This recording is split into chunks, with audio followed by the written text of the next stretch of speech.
Today we're going to make a watercolor sky based on the painting Starry Night by Vincent van Gogh. Now when we look at Vincent van Gogh's painting, he's used line in a lot of interesting ways. He's used some really curly spiral lines in the sky to make it look like wind or like the sky is moving. He's also used some dash lines to make it look like the stars are sort of twinkling in the sky. So we're going to borrow some of these ideas as we make our own picture today. We're going to start with pastel, and I like to start by putting my moon in the sky so you can decide where your moon is going to go. And I'm going to color that moon in. This is about the only thing I'm going to color in with oil pastel. The rest of it is just going to be line designs. So you can make a crescent moon or a full moon, it's totally up to you. Now to make it look like my bright objects are shining, I'm going to add a dashed line around my moon. And as I'm doing this, I'm kind of taking my time with each little dash mark. I'm going back and forth to make sure that it looks nice and neat and stands out. Sometimes I like to use white oil pastel, even though it doesn't really show up very well right now. Once I paint over it, this will really look like a bright moon with those white sparkles. Now the next thing is I'm going to make a little dot wherever I want a star to be. And the amount of stars that you have is totally up to you.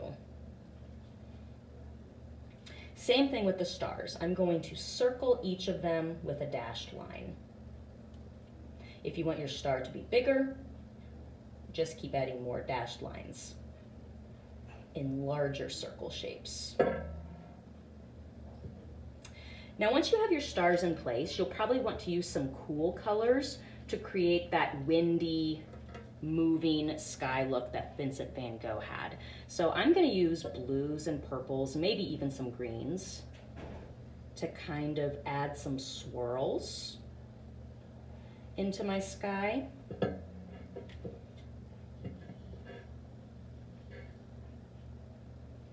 And let's see, I think I'll put one over here too.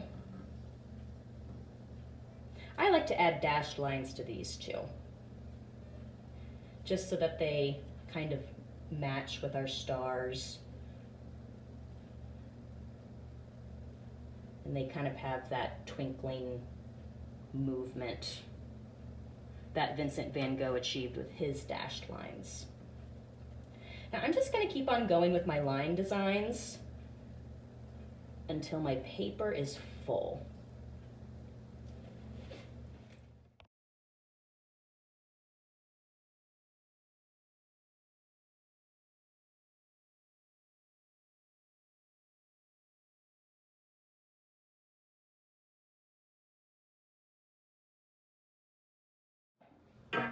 As I'm making my lines, I'm trying to be really careful to make them nice and neat so that each dash is well defined. I'm also being careful not to rub my hand over my lines too much because I know that oil pastel does smear. Now, when your lines are finished, we're going to add some watercolor paint to our picture. So I would like for you to start with the lighter colors first today. And the lighter colors are going to be going probably on your moons and stars. So we have a lot of colors of watercolor to use. If you're using the liquid watercolor, you need to get your brush wet first before you dip it into just a little tiny bit of paint. Liquid watercolor is very concentrated, so you do not need that much of it to paint. And I'm just going to go right over the circle shapes of my stars.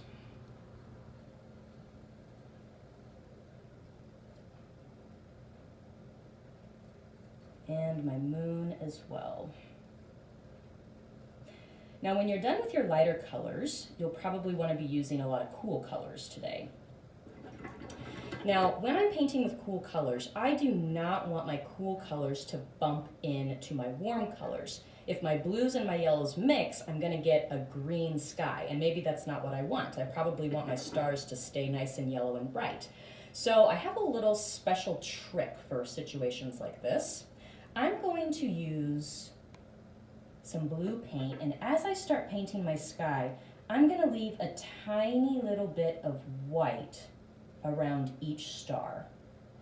So I'm just gonna start painting really slowly so that I make sure that my blue paint does not bump into my yellow. Because I don't want a green sky, really. I want yellow stars with a blue sky. So I have to make sure that those colors don't mix. Now, once you have your stars outlined, then you can go back and be a little more loose with your swirling colors. If I want to use this type of paint, I'm going to have to put a little bit of water into it, let that color soak just a little bit, and then I can start painting. I think it's definitely a good idea to blend the colors in your sky as you're painting. And if your colors get a little bit too dark, you can always add a little bit more water to lighten them up. Because watercolor is not supposed to be super pigmented. It's supposed to be kind of transparent and light. So we want to make sure that we're only dipping the tip of our brush when we're using these colors. I'm just going to keep on going with my painting until I've filled all the white areas of my sky, being very careful to leave that little tiny bit of white around each of my yellow shapes.